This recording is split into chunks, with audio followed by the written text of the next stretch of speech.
Okay, everybody. Today, this is Renaissance Craft, and today we're going to go over a very simple video on proportions of the face on the straight-on view. The first thing we're going to talk about is the 5/7 ratio, which all that means is you're going to have 7 eyes down and 5 eyes across. So vertical lines will be 7 and horizontal will be 5. Now these are eyes that are completely rounded, so you have a perfect diameter, and they're going to create. As you can see here, the middle line, which is right here, and the middle line, which is right here, the eye is dissected perfectly between those. So you have, half of the eye here going 1, 2, 3, 4, 5, and then perfectly going vertical too. Half the eye on one side and half the eye on the other. You got 1, 2, 3, and right in the middle, 4, 5, 6, 7. So you have 3 and 3 and in the middle, or you have 2 and 2 and then the middle. Now the next thing you're going to have, still keeping with the 5/7 ratio, is you have different types of ideal or average measurements. I would say average is the better way of looking at it or going about it. So the first thing you can see here is if you go by half, so where the eye is intersected, half is the upper and half is the lower, intersected at the horizontal line, right in the middle, the eye to where the top of the crown and where the bottom of the chin is half the distance of the head. So the middle of the eye to the top of the crown, to the middle of the eye to the bottom of the chin. They are equal distances apart. Now remember, all of this can vary depending on the person, but just for average sake, or the sake of doing the perfect or average human, that is going to be the standard. Now, the brow line will come up about half the distance of the eye, or if you have the perfect circle here, you can actually do the brow line right at the top here, which would be, about half of where the middle of the eye is. So if you take that, it'd be about right here. I made it a little bit lower just for the sake that some people's brows set lower and some brows can set higher. But if you take the average of, you have the eye, the perfect circle, and the brow line will start there. The other thing you can look at is that the brow line to the end of the nose, to the end of the nose to the chin are equal parts. So where your brow line is to where the end of the nose is to where the end of the nose to the where the chin ends, those are equal distances from each other. Or if you have where the end of the nose is, whereas you can see here, it's where that fifth eye ends if you're doing a perfect circle. So if you took it here, the nose would start at the end of the 5th vertical circle, and the mouth would start about midway through, or just sometimes the end of the 6th. So between the halfway through of the 6th vertical circle, or at the end of the 6th vertical circle, would be where the mouth, the middle of the mouth is. Or you can take it from the end of the nose and break that into thirds down to the chin. So 1/3 of the distance would be where the mouth is. Another third would be where the chin, or about where the chin starts to round off. And then where the chin ends would be the other third. The measurement I like the least would be 1/3 of the way up. Typically that's where the nose is.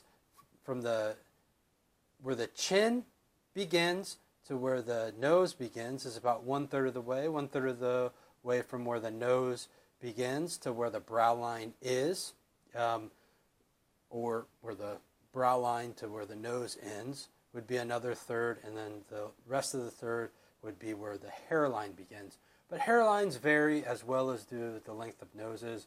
I don't like that one as much because that is giving a false sense of confidence on drawing the typical person.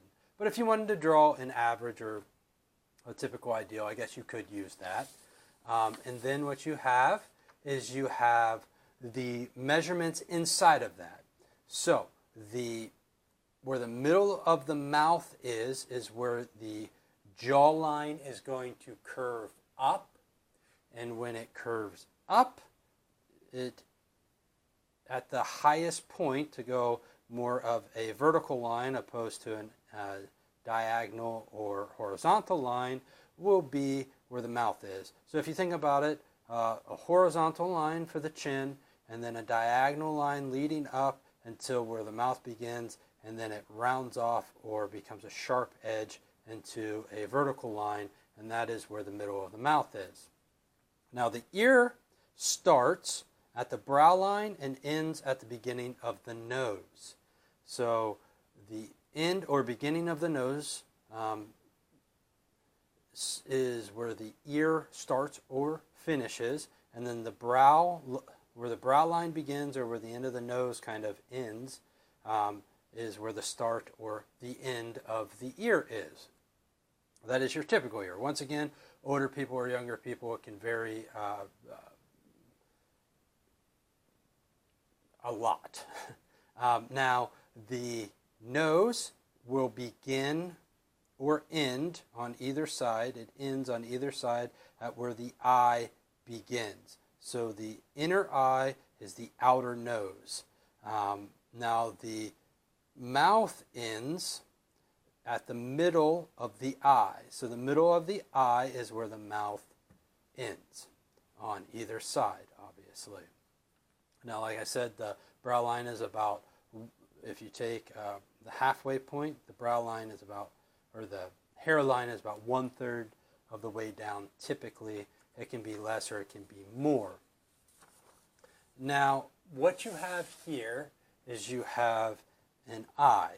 The eye is an oval when you look at it. When you actually would take it out of the socket, the eye is kind of a oval shape a little bit. And you would have that there. Now, obviously that's not perfect, but that gives you, so it's almost the diameter. You could circle it off from here to here would be the diameter, if you're taking the eye, looking at it from this, the diameter here to the diameter here would almost be equal with a slight variance.